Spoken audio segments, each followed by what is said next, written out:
IBN 7 हौसला है।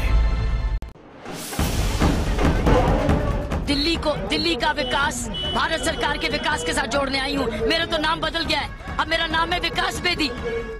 BJP का फ्रस्ट्रेशन तो उसी दिन तय हो गया था जब उनको इंपोर्ट करके चीफ मिनिस्टर कैंडिडेट अपना अनाउंस करना पड़ा। भाजपा को ऐतिहासिक सफलता मिलेगी, दिल्ली में हमारी सरकार बनेगी, पर्याप्त मात्रा में काफी सीटें जीतेगी भाजपा। मैं कहता हूँ अगर मोदी जी ने ओबामा के सामने खड़े होते हुए अपने सूट पर भारत और जय हिंद लिख दिया होता तो हम नमन करते मोदी का, अपना नाम लिख दिया।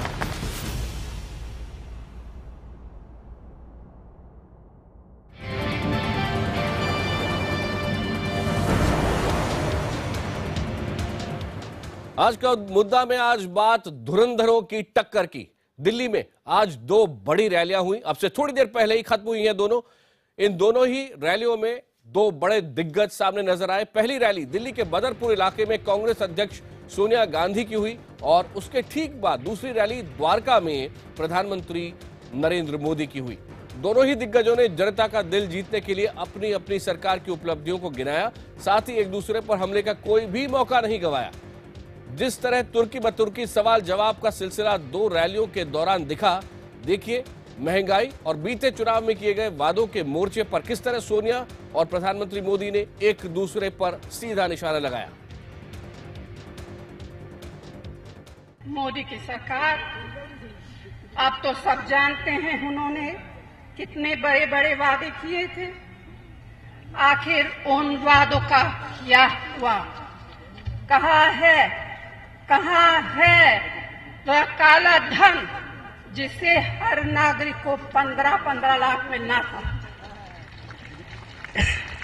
कहाँ है वह रोजगार जो हर नौजवानों को मिलना था? कहाँ है वे कदम जिसे महंगाई कम हो? कांग्रेस के मित्रों को और हमारे विरोधियों को इस बात का भी दर्द हो रहा है कि मोदी नसीब वाला है। अरे नसीब वाला मोदी नहीं है, 125 करोड़ देशवासियों के हाथ जिसके सर पर हो उससे बड़ा नसीब नहीं होता है भाइयों। उससे बढ़कर के कोई नसीब नहीं होता है। जहां 125 करोड़ देशवासियों के आशीर्वाद जिसके सर पर रहे, उससे बड़ा देश का कोई नसीब नहीं होता है भाइयों। दिल्ली में सोनिया गांधी और नरेंद्र मोदी के निशाने पर आम आदमी पार्टी रही। हालांकि दोनों ने ही सीधे सीधे आम आदमी पार्टी का नाम नहीं लिया, लेकिन दोनों ने ही आम आदमी पार्टी को धरने वाली पार्टी और जिम्मेदारी से भागने वाली पार्टी करार दिया। जिनको हमने समर्थन दिया वे 1.5 महीने भी सरकार नहीं चला पाए, जिम्मेदारी छोड़कर चले गए। फिर आए भाजपा सरकार, वो भी चुनाव कराने की जगह अपनी जिम्मेदारी निभाने की बजाय चुनाव टालती रही और दिल्ली को अपने हाल पर छोड़ दिया। अगर आप मुझे दिल्ली में दिन रात आंदोलन करने की आदत रखने वाली सरकारें बनाओगे तो न उनको बातचीत में इंटरेस्ट होगा, न वो समस्याओं के समाधान में इंटरेस्टेड होंगे। उनको तो सिर्फ टीवी में जगह मिल जाए बस उनका काम हो गया। भाइयों बहनों, टीवी में जगह पाने के लिए सरकारें नहीं चलानी होती हैं, सरकार चलानी होती है जनता जनार्दन के दिलों में जगह बनाने के लिए। प्रधानमंत्री नरेंद्र मोदी ने अपने भाषण में आम आदमी पार्टी और कांग्रेस दोनों दलों को निशाना बनाया और साथ ही कहा कि दोनों दल रोज सुबह उठकर आज क्या झूठ बोला जाए, बस इसी के बारे में सोचते रहते हैं। भाइयों बहनों, नारेबाजी करने वाले, वादे करने वाले,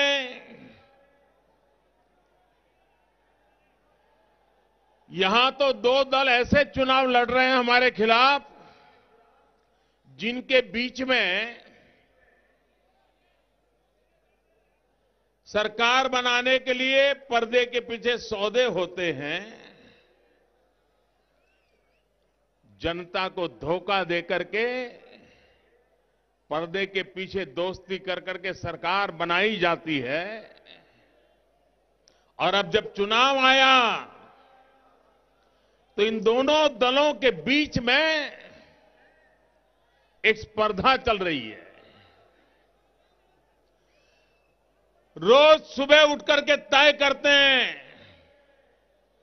कि आज कौन सा बड़ा झूठ फेंका जाए। आज सनसनी पैदा हो ऐसी कौन सी खबर को लाया जाए ताकि टीवी मीडिया में कुछ जगह हमारी में बन जाए। एक तरफ झूठे वादों की स्पर्धा हो रही है, झूठ बोलने की स्पर्धा हो रही है, झूठे आरोप लगाने की स्पर्धा हो रही है। एक प्रकार से लग रहा है शायद पहले कभी दिल्ली के चुनाव पर झूठ का इतना साया सवार नहीं हुआ होगा। तो ये है भाषणों की बानगी। और अब से थोड़ी देर पहले अरविंद केजरीवाल ने भी ये कहा है कि दिल्ली ने फैसला कर लिया है कि वो आम आदमी पार्टी की ही सरकार बनाएगी। लेकिन इस वक्त हमारे साथ हैं अनिल बलूनी, जो कि बीजेपी के प्रवक्ता हैं, बीजेपी हेडक्वार्टर से हमारे साथ जुड़ रहे हैं। आलोक शर्मा यहां पर कांग्रेस प्रवक्ता हमारे साथ स्टूडियो में हैं। नीलांजन मुखोपाध्याय, जिनको आप एक वरिष्ठ पत्रकार के रूप में तो जानते ही हैं, साथ ही तटस्थ रहकर बताएंगे कि आज के भाषणों के बारे में वो क्या सोचते हैं। लेकिन सबसे पहले शुरुआत करेंगे जमीन से। आज भारी भीड़ दोनों ही रैलियों में देखी गई, चाहे वो बीजेपी की हो या कांग्रेस की। पहले चलते हैं उस रैली की तरफ जो पहले हुई, सोनिया गांधी की रैली। अरुण, आज की रैली से क्या आपको कांग्रेस कार्यकर्ताओं में कुछ नया दम भरता हुआ नजर आया? सोनिया गांधी ने क्या उनको एक नया उत्साह दिया है आज?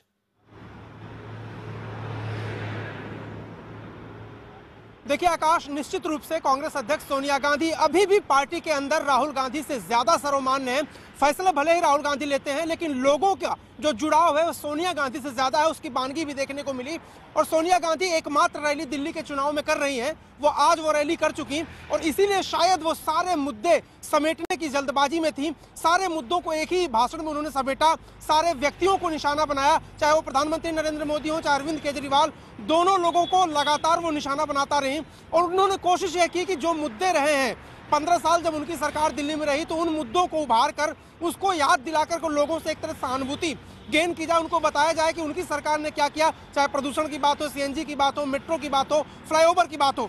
साथ ही साथ उन्होंने ये भी कोशिश की, जो बीच में एक समय आया जब कांग्रेस की सरकार नहीं रही, जब अरविंद केजरीवाल की सरकार रही या फिर राष्ट्रपति शासन रहा, उसको बताया जाए कि उसमें क्या हुआ। हर मुद्दे पर उन्होंने नरेंद्र मोदी सरकार को घेरा है, हर मुद्दे पर उन्होंने अरविंद केजरीवाल की पुरानी सरकार को घेरा था।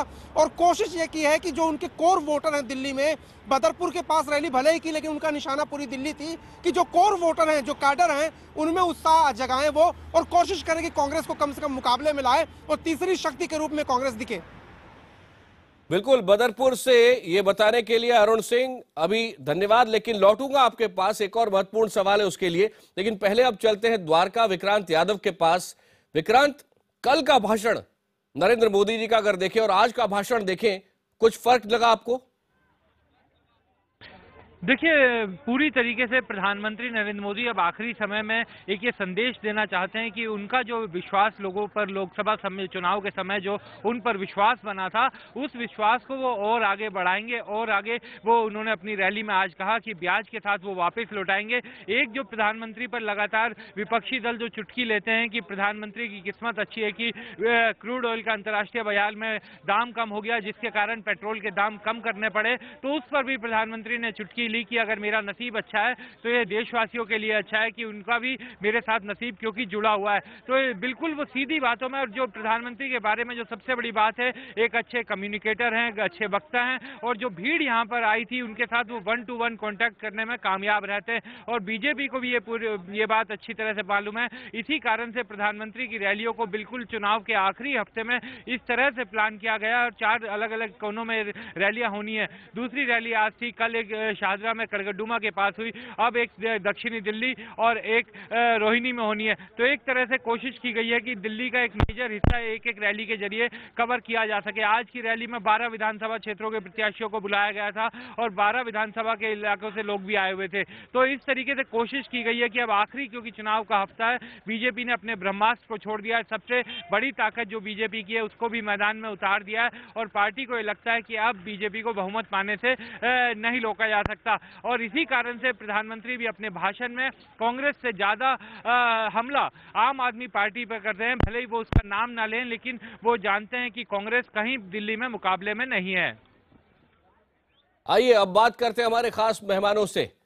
सबसे पहले चलते हैं अनिल बलूनी जी के पास में। अनिल जी, सीधे सीधे सवाल सोनिया गांधी ने आज प्रधानमंत्री से पूछा, मोदी सरकार से पूछा, लोगों के सामने दिल्ली में रखा, और एक सवाल बार बार वो पूछ रही थी, कहां है आपके ये सारे वादे, कहां है काला धन, कहां है रोजगार, कहां है महंगाई? साफ तौर पे सीधा सवाल जो दिल्ली की जनता भी पूछ रही है आपसे।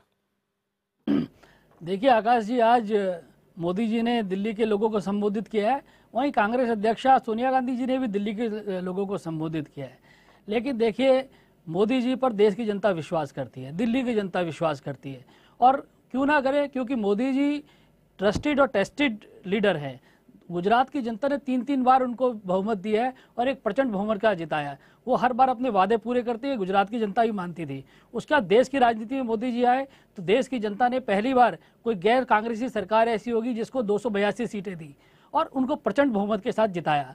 तो लोग उन पर विश्वास करते हैं, मोदी जी ने जो जो चीज़ कही उस पर वो उसको पूरा करते हैं। तो इसलिए मोदी जी पर दिल्ली की जनता विश्वास करती है, जो जो मोदी जी ने कहा उन पर विश्वास कर रही है। दूसरे, सोनिया जी ने एक रैली की है, सोनिया जी की पार्टी के जो कार्यकर्ता हैं वही सोनिया जी पे विश्वास नहीं कर रहे हैं, तो हम उनके बातों का क्या जवाब दें? कांग्रेस के, मतलब आम आदमी तो दूर की बात, कांग्रेस का नेता भी हम मानता है कि कांग्रेस डूबती भी ना हो है। तो इसलिए मुझको लगता है कि आज की जो रैली, मोदी जी की रैली है, वो दिल्ली के लोगों का कम्युनिकेट कर गए, अपनी बात बोल रहे हैं और दिल्ली की जनता उन पर विश्वास कर रही है। यहाँ हमारे साथ कांग्रेस के प्रवक्ता आलोक शर्मा जी भी है। आलोक जी, मेरे ख्याल से बहुत इस बात को समझ रही है सोनिया गांधी कि अगर एक बात है, क्रेडिबिलिटी पर वो हमला कर सकें कि मोदी सरकार क्रेडिबल है या नहीं, तो उससे बहुत कुछ हासिल कर सकती हैं। इसीलिए सीधा हमला उन्होंने किया। लेकिन जैसा कि मोदी खुद कह रहे थे, कई चीजों के दाम कम हुए, पेट्रोल डीजल के भी दाम कम हुए। देखिए, मैं समझता हूं कि सबसे पहली चीज तो हम आज भाषा पर और कंटेंट पर, 2 चीज़ों पर बात कर लें। एक देश के प्रधानमंत्री कल जिस तरह की भाषा का इस्तेमाल अपने भाषण में कर रहे थे और आज जिस तरह की भाषा का इस्तेमाल कर रहे थे, वो कहीं ना कहीं अमर्यादित मुझे लगी।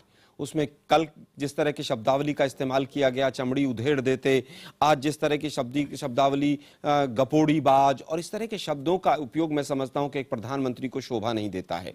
दूसरा, कंटेंट पर हम आते हैं। क्या आपकी इस लिस्ट में, पहले सिर्फ भाषा पे ही टिकले, इसमें एक और बात आज उन्होंने कही कि जब वो पेट्रोल डीजल के दाम कम होने की बात कर रहे थे तो उन्होंने कहा कि मोदी नसीब वाला है, अगर नसीब वाले से काम बन रहा है तो बदनसीब को लाने की क्या जरूरत है? सीधा हमला। मैं उसमें बाद में आने वाला था जी। नसीब किसका कैसा है, कौन किसको परमात्मा देता है? नसीब परमात्मा लिखता है, मोदी जी किसी के नसीब नहीं लिखते हैं। 2002 के दंगों में जो लोग मारे गए और उनके जो परिवार आज तक बचे हुए हैं, उनसे पूछिए किसका नसीब कैसा है। मैं नसीब पर ज्यादा टिप्पणी नहीं करूंगा। उन्होंने जो आज कहा, एक मिनट, कंटेंट पे मैं बाद में आता हूं, पहले भाषा पर जवाब देना चाहेंगे अनिल जी?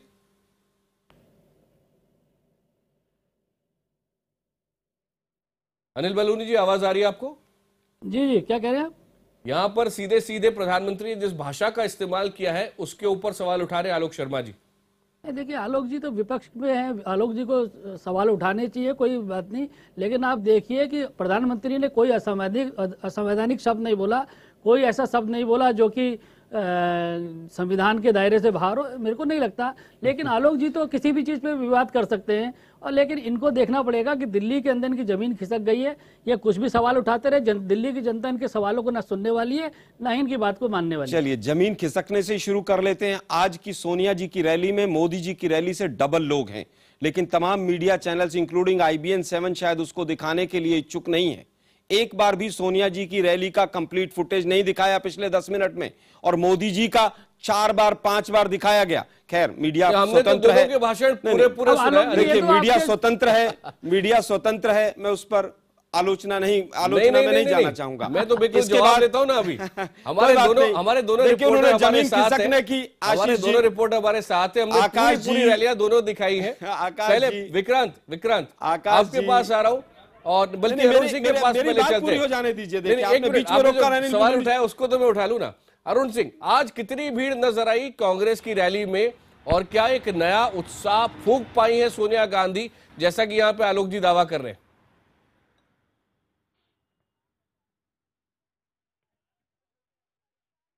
अरुण सिंह, अरुण आप तक आवाज पहुंच रही है? अरुण सिंह जी आकाश आपसे ये सीधा सवाल था, शायद आप भीड़ में वो आसपास आपके काफी आवाज से सुन नहीं पा रहे थे।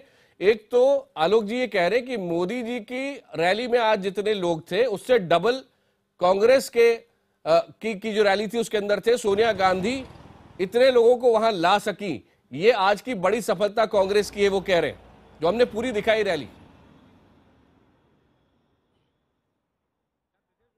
देखिए आकाश, पहली बात तो आलोक जी शायद आपकी पूरी बात सुनते नहीं है, बिना सुने उन्होंने कमेंट किया। आपने पहले ही, जब आप पहले बोल रहे थे, शुरुआती जो कमेंट किया उसी में आपने कहा कि प्रधानमंत्री नरेंद्र मोदी और सोनिया गांधी दोनों की रैलियों में भीड़ दिखी। तो पहले तो आलोक जी पूरी बात सुनते नहीं है। दूसरी बात, जहां तक बात है सोनिया गांधी की, और मैंने आकाश जी के किसी बात पर प्रश्न चिन्ह नहीं उठाया है। मैंने जमीन खिसकने के लिए बीजेपी पर प्रश्न चिन्ह उठाया है, लेकिन आप भी बीजेपी के प्रवक्ता की तरह बात कर रहे हैं आज। आकाश जी, अब देखिए आलोक जी ने टीवी चैनल पे, मीडिया पे सबसे सवाल उठा दिया है। आपकी ये है, मैंने जो बोला है अभी तक एक एक फैक्ट बोला है, एक एक शब्द फैक्ट के साथ बोला है। जो प्रधानमंत्री महोदय ने शब्द बोले वही शब्द एग्जैक्टली रिपीट किए। आलोक जी, हम तो कह रहे हैं ना दोनों में भीड़ है, लेकिन अब हम कंटेंट पर आ जाते हैं। मोदी साहब, अरुण ये बताएं, कांग्रेस कार्यकर्ताओं से आज आपने बात की होगी, क्या मूड नजर आया आज सोनिया जी की रैली के बाद? देखिए आकाश, निश्चित रूप से जैसे कि मैंने कहा कि कांग्रेस अध्यक्ष सोनिया गांधी अभी भी कांग्रेस में सबसे ज्यादा लोकप्रिय नेता है। कांग्रेस के अंदर की बात करें, राहुल गांधी की कार्यशैली पर लोगों ने सवाल उठाया, राहुल गांधी की लीडरशिप पर लोगों ने सवाल उठाया, राहुल गांधी के फैसले पर सवाल उठाया, राहुल गांधी के एडमिनिस्ट्रेटिव इंटरफेरेंस के बारे में सवाल उठाया, राहुल गांधी की क्षमता पर सवाल, और कांग्रेस के अंदर से सवाल उठाए गए। बाहर के लोगों की बात मैं नहीं करता, लेकिन सोनिया गांधी पर अब भी कांग्रेस के जो कैडर हैं, उनके कार्यकर्ता, उनका भरोसा है। और अगर आप अंदर खाने और ऑफ द रिकॉर्ड बात करिए कांग्रेस के नेताओं से, तो वो कहते हैं कि सोनिया गांधी ही कांग्रेस को लीड कर सकती हैं। यानी राहुल गांधी पर कांग्रेस के अंदर सहमति अभी भी नहीं है। कुछ दिन पहले आपने बयान देखा, चाहे वो सीनियर नेता जनार्दन द्विवेदी रहे हो, चाहे वो दिग्विजय सिंह रहे हो, जिन्होंने कहा था कि राहुल गांधी फ्रंट से लीड नहीं किए, इसलिए लोकसभा चुनाव में हम हार गए, डबल पावर सेंटर की बात करते रहे हो। तो कुल मिला के कांग्रेस के कार्यकर्ता सोनिया गांधी की भाषा में, उनकी बातचीत में उनसे कनेक्ट करते हैं, ये बात सही है। और आज की जो रैली हुई सोनिया गांधी की, उसमें राहुल गांधी से ज्यादा लोग आए थे, राहुल गांधी की में जितनी भीड़ थी उससे ज्यादा लोग उनको सुनने आए थे। तो जाहिर तौर पर सोनिया गांधी की रैली कांग्रेस सफल करार दे रही है। आलोक जी, हमारा तो काम ही है, जैसे कि अरुण कह रहे हैं, और लगातार ये पहले भी अरुण रिपोर्ट देते रहे हैं, कितनी भीड़ है, इसमें कोई शक नहीं। विक्रांत, आपके पास आऊं उससे पहले यहाँ पर नीलांजन जी भी है। मुझे लग रहा है कि हम लोग थोड़ा सा डिफ्लेक्ट कर जा रहे हैं। बिल्कुल, जो मेन जो मुद्दा ये है कि चुनाव का जो कैंपेन है वो एक निर्णायक दौर पे आ रहा है। 72 घंटे बचे हैं जब कैंपेन होने की। जाहिर सी बात है कि सारे पार्टीज अपने बिग गन्स को मैदान में उतारेगी। भारतीय जनता पार्टी के पास मोदी जी सबसे बड़े स्टार कैंपेनर हैं, कांग्रेस के उनके अध्यक्ष सोनिया गांधी होंगी, आम आदमी पार्टी के अरविंद केजरीवाल और बाकी लोग करेंगे। मोटी बात यह है कि जो ये कैंपेन में जो उभर साफ जो समझ में आ रहा है, भारतीय जनता पार्टी का जो कैंपेन है, उसमें कोई दो राय नहीं है कि जब से लोकसभा के चुनाव हुए, भारतीय जनता पार्टी के लिए दिल्ली जीतना सबसे बड़ी चुनौती है। और मोदी जी के लिए पर्सनली उनके एस्टैब्लिश करने के लिए कि उनकी जो पॉपुलैरिटी थी उतनी ही बरकरार है जितनी लोकसभा के समय थी, उसको बिल्कुल साबित करना बहुत जरूरी है। बीजेपी के लिए, कांग्रेस के लिए, आम आदमी पार्टी के लिए, तीनों के लिए बेहद महत्वपूर्ण चुनाव, बहुत जरूरी है। और इसमें कोई दो राय नहीं है कि प्योरली अगर हम लोग भाषण में परफॉर्मेंस के हिसाब से अगर हम लोग मूल्यांकन करने की कोशिश करें तो कल की जो रैली थी उसकी तुलना में आज की रैली में मोदी जी ज्यादा कम्युनिकेटिव थे। बिल्कुल, आज लोगों को साथ ले पाए वो। कितना ज्यादा जो बीजेपी जो स्लिप करती हुई दिख रही थी उसको कितना हद तक खींच पाएगी वो कह पाना बहुत मुश्किल है। मैं बहुत लंबे समय से कहने आ रहा हूं कि ये जो दिल्ली का जो चुनाव है ये पिछले जो महाराष्ट्र और एक हरियाणा की तरह जो एक किस्म से एक समझने में आ रहा था कि किस तरफ हवा जा रही है, वैसी नहीं है।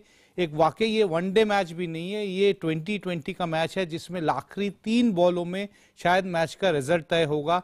आखिरी वोट जब तक नहीं गिना जाएगा 10 तारीख को, तब तक शायद हम नहीं कह पाएंगे कि कौन जीता कौन पराजित। बिल्कुल, और इस T20 में सिर्फ 5 दिन बचे हैं, लौटते हैं इसी विषय पर। लेकिन हम बात कर रहे हैं दिल्ली के दंगल की, लेकिन इस वक्त आइए सीधे चलते हैं बीजेपी के 5 सवाल सुनने के लिए। होता है मगर जब आप ही को वायदों को, प्रॉमिसेस को तोड़कर कुछ ना कुछ करते जा रही हो, असत्य बोलने, असत्य के आधार पर कुछ कैंपेन चला रहे, उसके ऊपर आप ही तो जवाब देना है। उसमें बीजेपी का रोल ही नहीं है।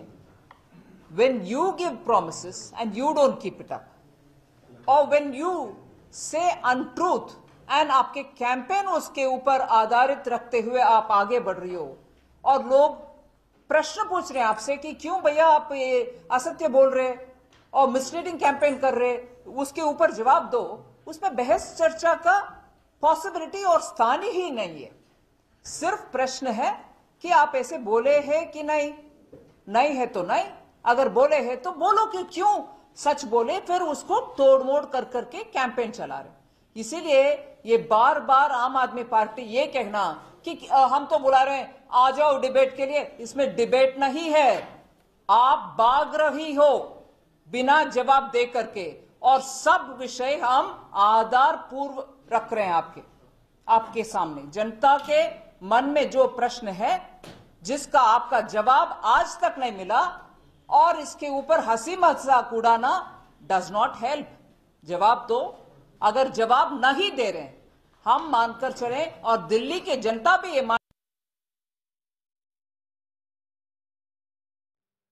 तो इस वक्त बीजेपी की प्रेस कॉन्फ्रेंस जारी थी। अभी जैसे ही वहां से वापस हम कनेक्ट होते तो उधर चलेंगे, लेकिन वापस लौटते यहां बहस के लिए स्टूडियो के अंदर। जब हम पहले बात कर रहे थे तो हम बात कर रहे थे कि आज जो 2 बड़ी रैलियां हुई उनकी तुलना कैसे करते हैं। आप कंटेंट पे बात करना चाह रहे थे आलोक जी। देखिए 2-3 चीजें वहां पर निकलकर सामने आई।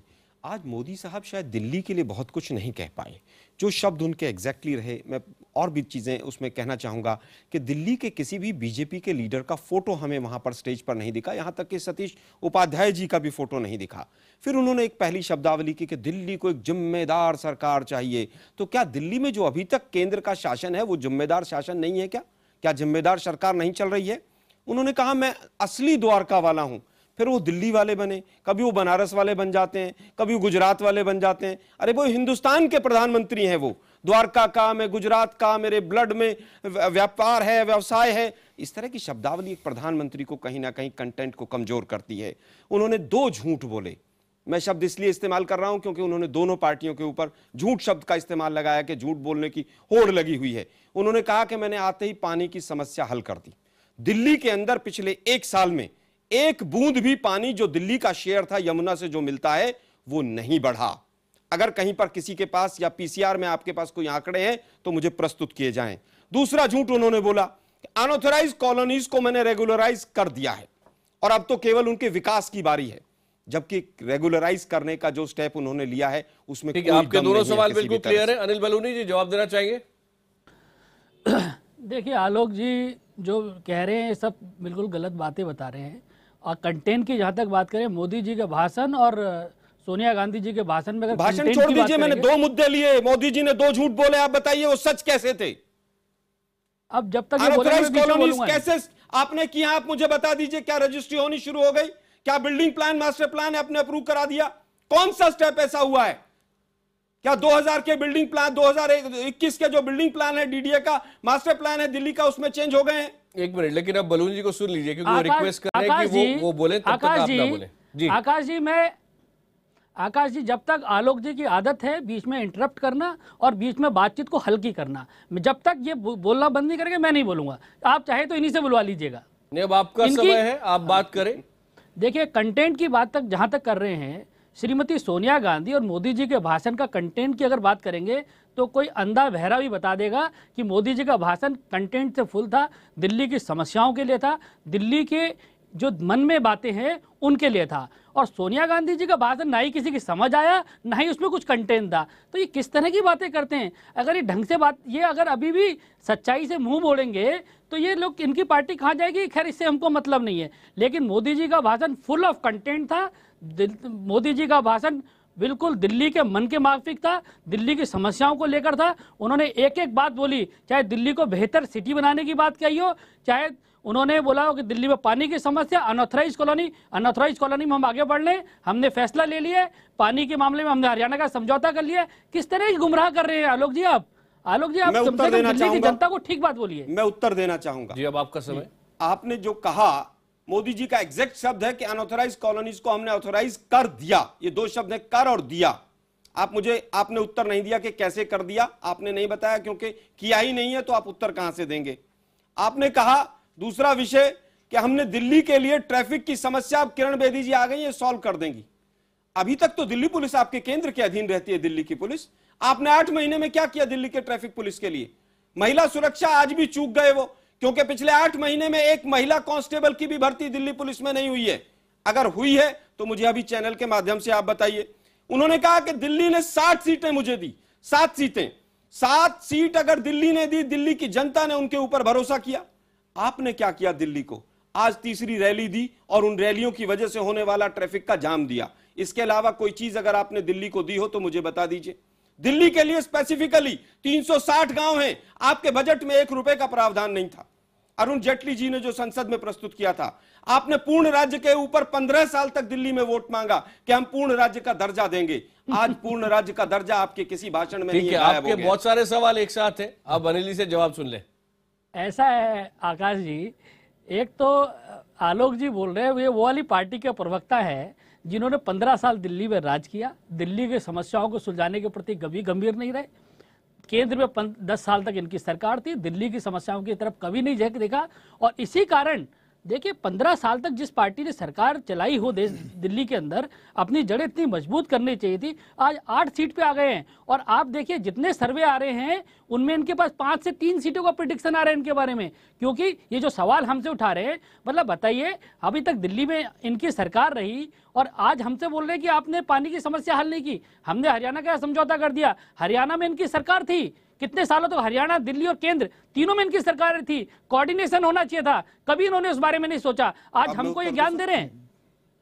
अब मैं तटस्थ रूप से देख रहे नीलांजन जी के पास जाना चाहूंगा। जी नीलांजन जी, देखिए, अगर आप मोदी जी की जो इलेक्शन स्ट्रैटेजी है, मैं उसको समझाने की कोशिश करूंगा। दिल्ली की जनता को कहा जा रहा है कि अगर आपको दिल्ली की तरक्की चाहिए तो आपको पावर कनेक्टिविटी सेंटर के साथ करनी है। यही स्ट्रैटेजी उनकी महाराष्ट्र में थी, यही स्ट्रैटेजी हरियाणा में थी। हम लोग एनालिस्ट के तौर पे बोलते हैं ये प्रॉक्सी मोदी वोट मांगा गया था हरियाणा, उसमें प्रॉक्सी चीफ मिनिस्टर वहां पे हैं, मोदी जी के representative, personal appointee, personal nominee, personal ambassador. वही चीज दिल्ली में भी किरण बेदी जो है पर्सनल सेक्रेटरी, स्टेट यूनिट के ऊपर, उनके विशेष के ऊपर से किरण बेदी को लाया गया है।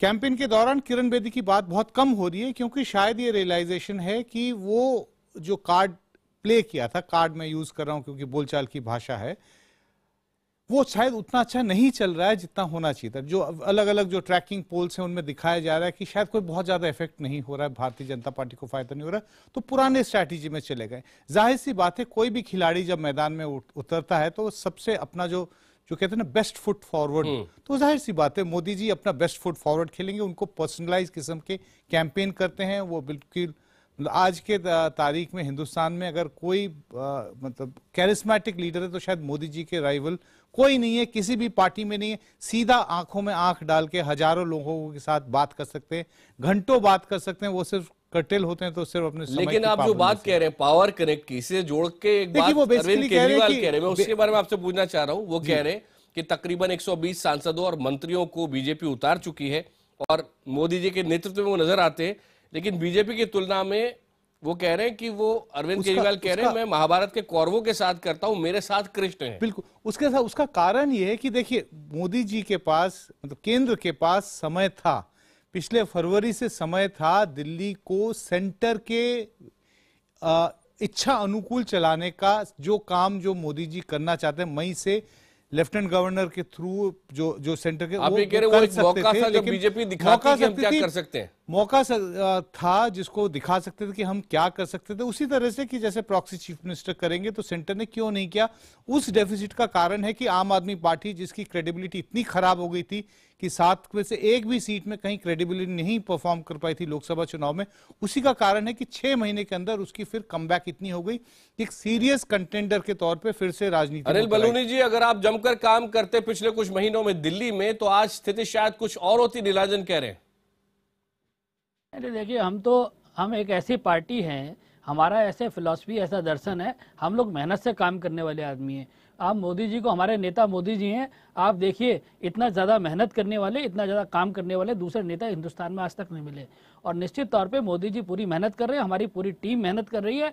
और हम, निरंजन जी का व्यक्तिगत विचार हो सकता है, मेरे को उनके बारे में कुछ नहीं कहना है। बात बिल्कुल सही है, लेकिन मुझे लगता है कि अनिल जी को और उनके पार्टी के जो बाकी कॉलीग्स हैं उनको सोचना चाहिए कि क्या वजह है कि आम आदमी पार्टी जिसका इतना कमजोर हो गई थी वो फिर से एक पुनः एक सिग्निफिकेंट फोर्स के तौर पे फिर से उभर के आई है। निरंजन जी, मेरा ये कहना है, मैंने बनारस का चुनाव बहुत नजदीक से देखा है और मैं उस वक्त देखता था कि ये सिर्फ प्रचार तक ही आम आदमी पार्टी का रहता है। जिस तरीके से बनारस में गलियों के अंदर जिस तरह से काम करना अरविंद केजरीवाल ने शुरू किया तो ऐसा लगा कि केजरीवाल जी ने पता नहीं क्या कर देंगे। और लेकिन माहौल अखबार और टेलीविजन तक रहा, देश के प्रधानमंत्री बनने चले गए थे, लेकिन जब चुनाव आया तो बड़ी मुश्किल से अपना जमानत बचा पाए थे। तो इसलिए मेरा मानना है कि ये सिर्फ प्रचार तक का इनका खेल है, ये एक वातावरण बना के रखते हैं और उसकी इनकी मास्टरी है। आप देखिएगा जिस दिन रिजल्ट आएगा उस दिन दिल्ली में पूरी पूर्ण बहुमत का भारतीय जनता पार्टी की सरकार बनेगी। ये इस आज से बिल्कुल हो सकता है। मैं कोई प्रेडिक्शन नहीं कर रहा हूं, लेकिन मैं कह रहा हूं कि आम जनता की परसेप्शन में फिर से एक फोर्स क्या, खैर इस पे हमारे मतभेद हो सकते हैं कि वाकई जनता के परसेप्शन में वो दोबारा एक पावरफुल और सिग्निफिकेंट फोर्स के तौर पे उभरे हैं या सिर्फ कैंपेन के पॉइंट ऑफ व्यू से, वो तो खैर 10 तारीख को बताएगा हम लोगों को।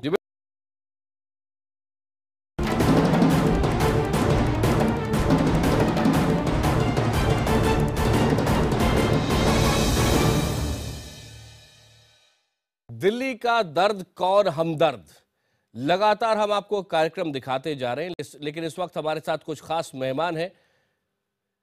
खास मेहमानों में सबसे पहले इस बार मैं जा रहा हूं कांग्रेस के प्रवक्ता आलोक शर्मा जी के पास। आलोक जी, एक बात जो बीजेपी आपसे सीधे सीधे पूछ रही है वो ये कि आम आदमी पार्टी आपको भ्रष्टाचारी पार्टी बोलती है, लेकिन आप अभी भी पर्दे के पीछे उन्हीं का दामन थामे बैठे हैं। देखिए, जहां तक बात भ्रष्टाचारी कहने की, कोई भी देश में इसमें स्वतंत्र है और माननीय केजरीवाल महोदय तो न्यायालय को भी अपना जहां पर यू टर्न मारने से नहीं चूकते हैं, पहले वो तिहाड़ चले जाते हैं, फिर आकर वो वापस आकर मुचुल्का भर देते हैं। आपको याद होगा जब दिल्ली विधानसभा बनी तो सदन के पटल पर जब उनसे कहा गया कि आप कांग्रेस के खिलाफ कार्रवाई कीजिए तो डॉक्टर हर्षवर्धन से कहा उन्होंने कि मुझे सबूत दे दीजिए। पहले कहते थे मेरे पास ट्रंक भर के रखे हुए हैं सबूत। अगर किसी के पास सबूत हैं तो हिंदुस्तान में रूल ऑफ लॉ है, आप एक्शन लीजिए, लेकिन आप केवल कहें किसी को झूठ बोले और भाग जाएं, मैं समझता हूं ये बहुत दुर्भाग्यपूर्ण है। और आज मैडम सोनिया गांधी जी लेकिन यहाँ तो एक दिक्कत ये भी है ना कि आम आदमी पार्टी और आपके बीच में जो वोटों का ओवरलैप है, जितना उनको नुकसान होगा उतना आपको फायदा हो सकता है, लेकिन आप एक तरफ जो आम जनता है उसके लिए आप सामने नजर आ रहे हैं कि आप जरूरत पड़ी तो जाकर आम आदमी पार्टी को समर्थन देने के लिए पूरी तरह से तैयार हैं। तो आपको फिर वोट दिया क्यों जाए अगर आम आदमी पार्टी आम आदमी की नजर में आपसे आगे है? मैं समझता हूं कि पूरी तरह से इस जो आपका प्रश्न है इसका आधिकारिक तौर पर उत्तर दिया जा चुका है। कांग्रेस पार्टी ने 16 मुद्दों पर पार्टी केजरीवाल को एक्सपोज करने के लिए और देश की भलाई के लिए, दिल्ली की भलाई के लिए हमने काम किया था। क्योंकि एक पार्टी कहती थी हम कुतुब मीनार के ऊपर लाल किला बना देंगे, दूसरी कहती थी लाल किले के ऊपर कुतुब मीनार बना देंगे।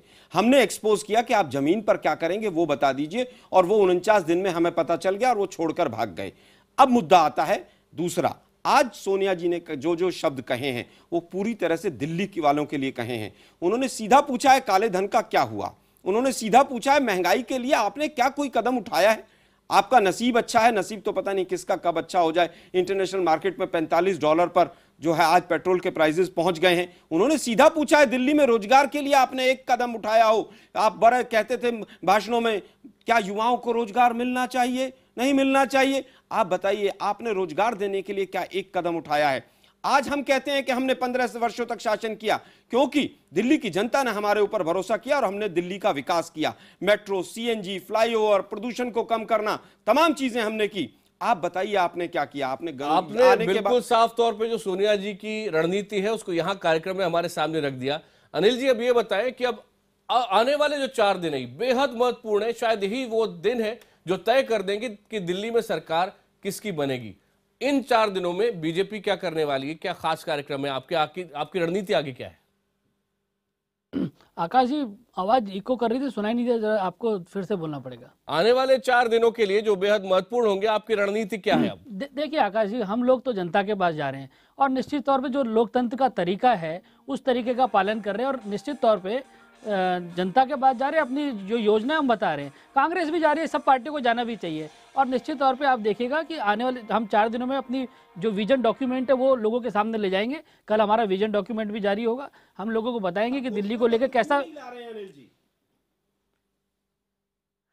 आप कहिए ना कि हम घोषणा पत्र इसलिए नहीं ला रहे हैं कि हम काले धन पर फेल हो गए घोषणा पत्र की बातें करते करते। आप बताइए कि दिल्ली में 30% बिजली सस्ती कब होगी? विजन तो किसी का भी कोई भी हो सकता है। विजन में कौन से पैसे लगने, विजन में कौन से संसाधन लगने? ठीक है, अब जवाब ऐसा आलोक जी, आदत आराम से जाने वाली नहीं, इंटरप्ट करने की आदत इनकी रहेगी। और आप देखिएगा, दिल्ली, आप तो हमारी बात से सहमत नहीं होंगे, होना भी नहीं चाहिए, लेकिन आप देखिए दिल्ली की जनता हमारी चीज़ों से सहमत है। हम दिल्ली की जनता को हम सहूलियत देने वाले, दिल्ली की आन बान शान वापस लौटाने वाले हैं, दिल्ली को विश्व स्तरीय शहर बनाने वाले हैं। दिल्ली की जनता हमारी बातों को समझ रही है। निश्चित तौर पर आप नहीं समझेंगे और आप जनता को नहीं समझते, इसीलिए आपका यह हाल हो रहा है। आप सबको यहाँ रोक रहा हूँ। आखिरी एक 30 सेकंड जो नीलांजन जी के लिए। नीलांजन जी, ये 4 दिन बेहद महत्वपूर्ण। कैंपेन के दौरान आलोक जी बता रहे थे कि लोकल मुद्दों पे कांग्रेस बात कर रही है। काला धन लोकल मुद्दा नहीं है, इन्फ्लेशन सिर्फ दिल्ली का समस्या नहीं है। सवाल ये है कि ये जो चुनाव हो रहा है ये लोकल मुद्दों पे कम हो रहा है, एक राष्ट्रीय मुद्दों पे हो रहा है। ये बेसिकली उसी मुद्दों पे चुनाव लड़ा जा रहा है जिन मुद्दों को भारतीय जनता पार्टी ने एक फ्रेमवर्क खड़ा किया है, जो उन्होंने जो बेसिक एजेंडा सेट किया है। मोदी जी जो बार बार जो एजेंडा सेट करें कि आपको अगर पावर कनेक्टिविटी चाहिए तो थ्रू आपको केंद्र के थ्रू ही चाहिए होगी, वही पार्टी यहाँ पे भी सत्ता में होनी चाहिए जो पार्टी सत्ता केंद्र में है। तो इन चीज़ों से कनेक्ट करके कि हिंदुस्तान की तरक्की हो रही है, डीजल के प्राइस गिरे हैं, पेट्रोल के प्राइस गिरे हैं, तो अगर आप सेंटर के साथ के गुड बुक्स में रहना चाहते हैं तो हमारी ही पार्टी को वोट दें। ये फेडरल के पॉलिटिक्स के लिए बहुत अच्छी बात नहीं है, लेकिन खैर एज एन इलेक्शन स्ट्रैटेजी इन्होंने इसको अपनाया है। इसको जनता, दिल्ली की जनता किस हद तक देखती है वो हम लोगों को 10 तारीख को पता चलेगा। बिल्कुल, बहुत बहुत धन्यवाद। और ये 4 दिन बेहद महत्वपूर्ण। मैं जानता हूं हमारे मेहमान और भी बोलना चाह रहे हैं, लेकिन समय पूरा समाप्त हो गया है।